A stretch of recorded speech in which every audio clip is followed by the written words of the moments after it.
सशक्त भू कानून समेत पौड़ी नगर की विभिन्न समस्याओं को लेकर आज केंद्रीय विश्वविद्यालय पौड़ी के छात्र संघ अध्यक्ष ऋतिक असवाल के नेतृत्व में पौड़ी की युवा शक्ति सड़कों पर उतरी। इस दौरान प्रदेश सरकार से युवाओं ने सशक्त भू कानून को लागू करने की बात कही। भारतीय जनता पार्टी, कांग्रेस और अन्य पार्टियों के युवा मोर्चा के पदाधिकारी और कार्यकर्ता इस रैली में शामिल रहे। ये रैली कंडोलिया मैदान से होते हुए जिलाधिकारी कार्यालय तक निकाली गई, जहां पर युवाओं द्वारा प्रदेश सरकार से प्रदेश में सशक्त भू कानून, पौड़ी को गड्ढा मुक्त बनाना, कूड़ा निस्तारण की उचित व्यवस्था पौड़ी में करने, युवाओं के लिए कंडोलिया मैदान और रांसी स्टेडियम को निःशुल्क खोलने की मांग की गई है। जो भी मांगे हैं, हमारी मांगे युवा साथियों को लेकर है। और जिस प्रकार पौड़ी में देखा जा रहा है कि युवाओं को ना मौका मिल रहा है और ना ही नौकरियां यहाँ युवाओं के लिए बची है, तो किस प्रकार जो पौड़ी का युवा है वो पौड़ी में रुकेगा। ये अगर हमें मुख्य कारण हम इसका पलायन कहते हैं, अगर हमें पलायन रोकना है तो कम से कम हमें कुछ ऐसा ब्लूप्रिंट तैयार हो जिससे युवा पौड़ी में रुके। हमारी ये मांगे, हमें एक दलगत राजनीति से हटके एक छात्र नीतियों को लेकर हम आगे बढ़े, जिसका हम एक आंदोलन के माध्यम से जिसको हम संकेत देना चाहते हैं, चाहे वो कोई भी व्यक्ति हो, हम एक संकेत देना चाहते हैं कि यदि युवाओं के साथ उपेक्षा होगी, युवाओं के साथ खिलवाड़ होगा, तो युवा उग्र आंदोलन करने में बाध्य होगा। तो रामपुर में जिम कॉर्बेट नेशनल पार्क ने प्रशासन ने ये 2 टाइगर को स्वास्थ्य प्रशिक्षण के बाद कॉर्बेट पार्क के ढीरा रेंज के रेस्क्यू सेंटर से देहरादून जू भेज दिया है। दोनों ही टाइगर को लोगों पर हमला करने के कारण हमलावर टाइगर के रूप में पहचान दी गई है। फिलहाल दोनों टाइगर अब देहरादून जू की शोभा बढ़ाएंगे। दोनों बाघों के भेजने से पहले कॉर्बेट पार्क में उनका स्वास्थ्य प्रशिक्षण भी किया गया। सही रिपोर्ट आने के बाद से ही दोनों बाघों को देहरादून जू भेज दिया गया है और इनमें एक बाघ को कॉर्बेट टाइगर रिजर्व की सर्पदुली रेंज के अंतर्गत धनगढ़ी क्षेत्र के ट्रैकुलाइजर किया गया था, जिसने ढिकाला के पनोद क्षेत्र में कर्मचारी पर हमला कर दिया था, जबकि दूसरे बाघ को तराई केंद्रीय वन प्रभाग के दानी बंगार अल्मोड़ा क्षेत्र से ट्रैकुलाइज किया गया था। दोनों ही बाघ नर है, जिनकी उम्र 4 से 6 साल बताई जा रही है। तो पहाड़ों की रानी मसूरी में कांग्रेस कार्यकर्ताओं ने आगामी लोकसभा चुनाव के लिए रणनीति तैयार किए जाने को लेकर टिहरी लोकसभा की मसूरी विधानसभा में कार्यकर्ता का सम्मेलन आयोजित किया। कांग्रेस के टिहरी लोकसभा प्रभारी एवं पूर्व कैबिनेट मंत्री प्रसाद नैथानी ने बतौर मुख्य अतिथि सम्मेलन में शिरकत की और साथ ही इस मौके पर अंतर्राष्ट्रीय स्तर पर खेलों में अपनी पहचान बनाने वाले सैम्यूल चंद्र को भी प्रशस्ति पत्र देकर सम्मानित किया गया। इस बीच मंत्री प्रसाद नैथानी ने कहा कि कांग्रेस आगामी लोकसभा चुनाव के लिए पूरी तरीके से तैयार हो चुकी है। बीजेपी सरकार की जन विरोधी नीतियों को लेकर जनता के बीच जा रही है। टिहरी लोकसभा में 2500 पोलिंग बूथ हैं, जिनको मजबूत किया जा चुका है। उन्होंने कहा कि इस बार कांग्रेस मजबूती के साथ देश में लोकसभा का चुनाव लड़ने जा रही है। साथ ही उत्तराखंड सरकार ने गैरसैंण में बजट सत्र न आयोजित कर देहरादून में आयोजित किया, जो कि दुर्भाग्यपूर्ण है।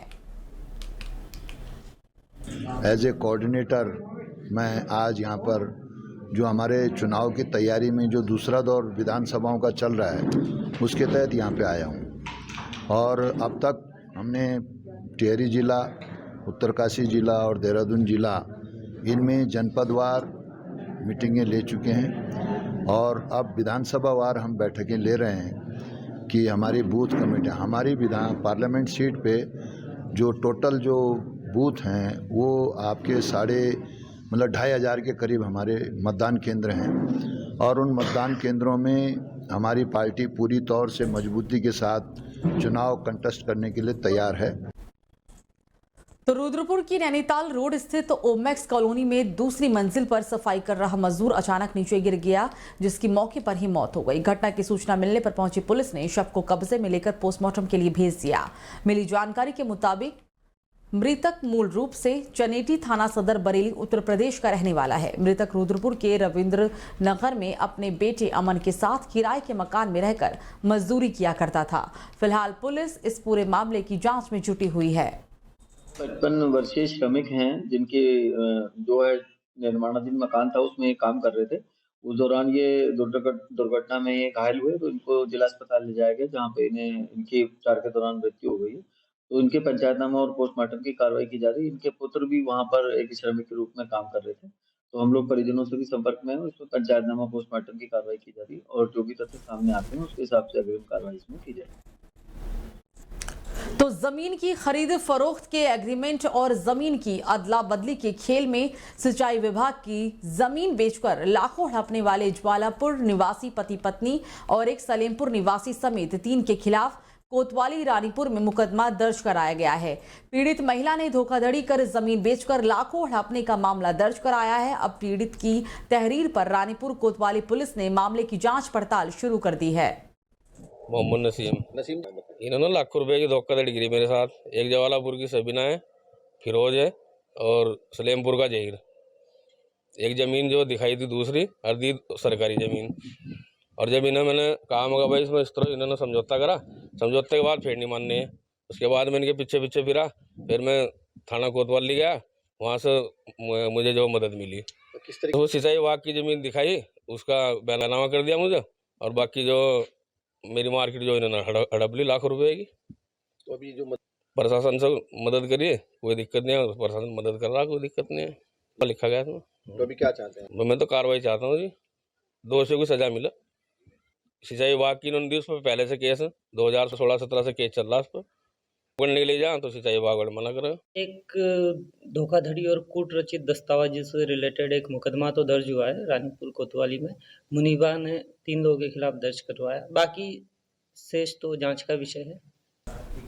तो काशीपुर के गंगे बाबा उदासीन अखाड़े आश्रम में एकम सनातन भारत दल के प्रदेश उपाध्यक्ष डॉक्टर RK महाराज ने रामशिला दर्शन का कार्यक्रम किया, जिसमें भगवान श्री राम ने जिन पत्थरों को राम सेतु बनाने के लिए इस्तेमाल किया था, उसमें से एक पत्थर को दर्शन के लिए गंगे बाबा आश्रम के मंदिर में लाया गया था, जिसके दर्शन के लिए दूर दूर से हजारों राम भक्त उमड़ पड़े। इस अवसर पर महानगर अध्यक्ष हरीश जोशी, वीना जोशी, महानगर महामंत्री रमा शर्मा, एकम सनातन भारत दल के सदस्यों समेत मंदिर के पंडित और सेवादार भी मौजूद रहे।